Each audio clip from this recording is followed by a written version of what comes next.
I think it's time for a new adventure. And that adventure finds us out to have lunch on Father's Day here at Bashful Bandit Barbecue. We wanted to try this place for quite a while, and today was a scorcher, so we found ourselves waiting outside to get in, which was fine because they had plenty of water on standby to make sure we stayed hydrated.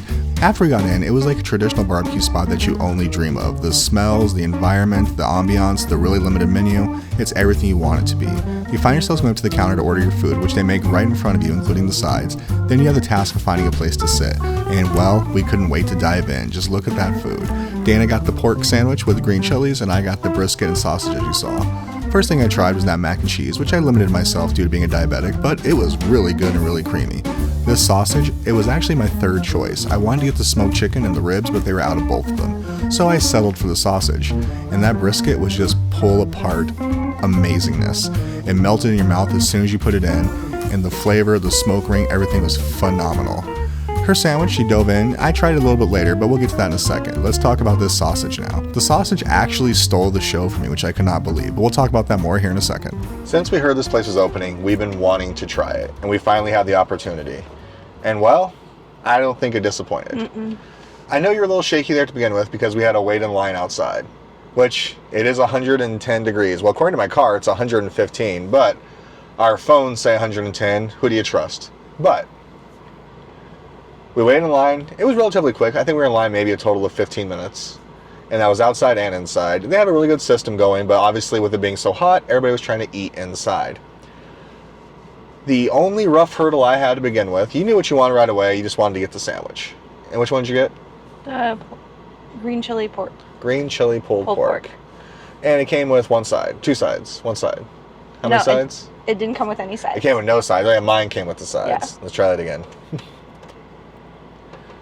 So the only hurdle we came up with was I knew what I wanted kind of right away when I saw it, but I also wanted to try a little bit of all the meat. So I thought we would get the family platter, but you knew what you wanted, which was a green chili pulled pork sandwich. Which I was a little surprised didn't come with the side, but it came with those fresh pickles. They were dipping them in the brine, putting them on the plate. I got no pickles. We'll cover that later. I love pickles, and I got no pickles. So instead, I went with the plate with two meats. And what I originally wanted was to try their smoked chicken and their brisket, but they're out of the smoked chicken. Okay, not a big deal. I said, okay, I'll go ahead and take the, I think I ordered the pulled pork as well. I ordered Sausage. So, hold on. I ordered the smoked chicken and the brisket, but they were out of the smoked chicken. Then I replaced it with another meat they had. Oh, I wanted the ribs.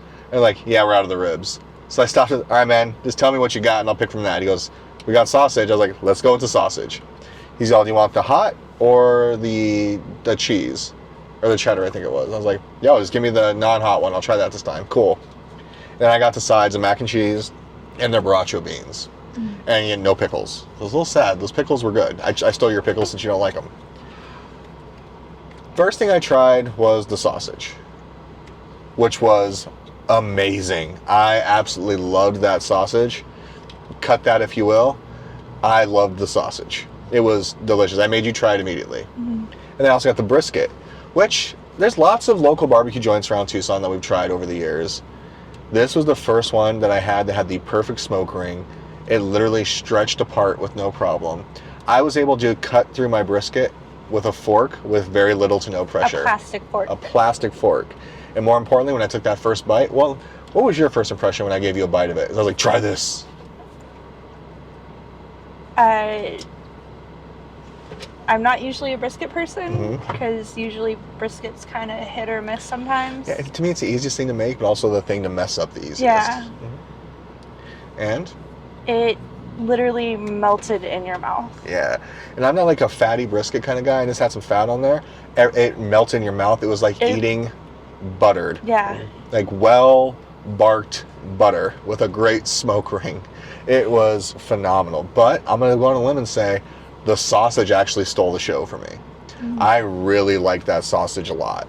The brisket was fantastic. And I tried two of their sauces. I tried their traditional one, and I also tried their mole sauce, which I told you. No, the mole, I don't know. There was something in it I couldn't quite place, and it threw me off. And same with me. And I told you after I tried it, I'm either this is one of my favorite things I've ever had, or I really don't like it. There was no in between. I couldn't decide. And it tasted really good with the brisket, but I didn't like the mole so much with the sausage. And I ate the meats kind of separately from the sauce initially, because that's how you should really try this type of barbecue. This is not like the barbecue most people are accustomed to, which is like, oh, slopping in barbecue sauce and that makes it barbecue.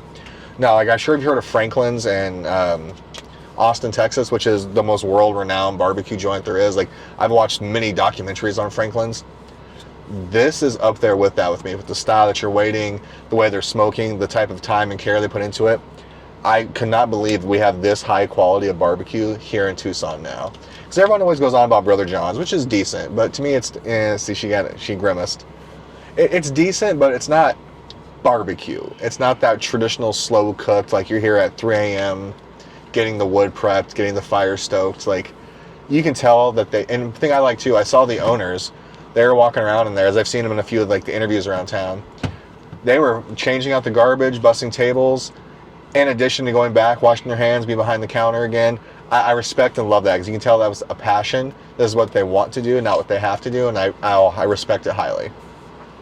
And the really funny part about this is, I have an uncle who, well, let's just say he's special, on my dad's side. I remember as a kid, my dad used to have to come and get him from here, because this was a bar, a biker bar called the Bashful Bandit, that was, known for being a little, let's say tough. Rowdy, that's a good word for it. Well, this is, I'm not telling tales out of school. This is when I was a baby, so I don't remember this, but my mother told me the story, my grandmother told me the story. So he left here one night, very intoxicated, did what you should absolutely not do, which is, well, in his case, get on his bike, start driving home at night wearing sunglasses down a closed road that was closed for construction, hit a giant pile of dirt that was left there by the city, important to the story, apparently an unmarked pile of dirt, and sued the city of Tucson and won. My mom always tells me that she said for Christmas that year, she got a crisp $100 bill from him. But I digress. I just cannot believe how good this place was. It was a great choice, and we went there for Father's Day too, so it was a bunch of dads in there. My only other knock is the crowd control, the line portion, just because we just came from Disney, so I'm so used to like the world's greatest line and crowd control. We got in line, which we noticed right away because we're observant. We walk in and go, oh, there's a line. Let's get in line. At least 4 separate groups of people showed up after us who walked in and had to be told to go get back in line. Like, they ignored the giant line of people outside of the place. Let's be honest, it's Tucson. We're not out there waiting in the heat for fun. We're out there because that's where you're supposed to be. But it was remedied very quickly, and we all had a good system going where the next person that was in line where it was air conditioned, when the line moved, they opened the door and said, come in. So we all kind of notified each other to come in. And it's just a good collection of people. Like, they saw us getting our food. One guy said, hey, we're getting ready to leave, take our table. I saw 3 different occurrences while we were in there of people getting their food, turning, and someone finishing their food saying, we're about done, just passing the table off. There was no loitering going on, which is cool. If you have to come here again, would you? I think so. Like, where does this rank for you as far as barbecue goes that you've had? And granted, I know you probably haven't gone out seeking high quality barbecue in the past. It's more my thing, but like someone said, hey, where's a good place to eat in Tucson? Would this be one of the places that pop in your mind? Yeah, because like the barbecue is good, the sides were pretty solid, the mac and cheese was really good. Yeah, I had a little bit of it. As a diabetic, I'm trying not to eat as much carbs as I could. I'm more of a carnivore at this point. Bring me the meats. No, but like, well, because sometimes you get like restaurant mac and cheese and it's like mushy. Yeah, and it's that Velveeta in the bag, twisted up. Yeah, this was cavatappi noodles. Ooh, I didn't know that was a word. They're the spirally noodles. Okay. The cheese sauce was really add a nice flavor to it. Okay. I really liked it. Yeah. I would recommend this place highly. Just be prepared to wait. Mm-hmm. Be prepared to be in line. Mm-hmm. And come here. Like, I can devour some barbecue. I didn't finish my food. You didn't finish your food. Mm-hmm. Now, it can't all be rainbows and sunshine. I tried your pulled pork. The pork was good. I didn't like the combination of green chilies and pork. That's just me. It threw me off a little bit. I'm not a big green chili person either, though. Like, the pulled pork was good, but typically you don't think pork and green chilies. Like, well, I mean, it's something new. And actually, yeah. I mean, I guess you do, like, I totally blanked the name of it. There's a Hispanic dish called Porco something that has green chilies in there that's really good, but it also has a company of seasoning and blends. Very, very, very You can see a lot of it with like Cuban type Okay. food, but this is something specifically I've had from Mexico before.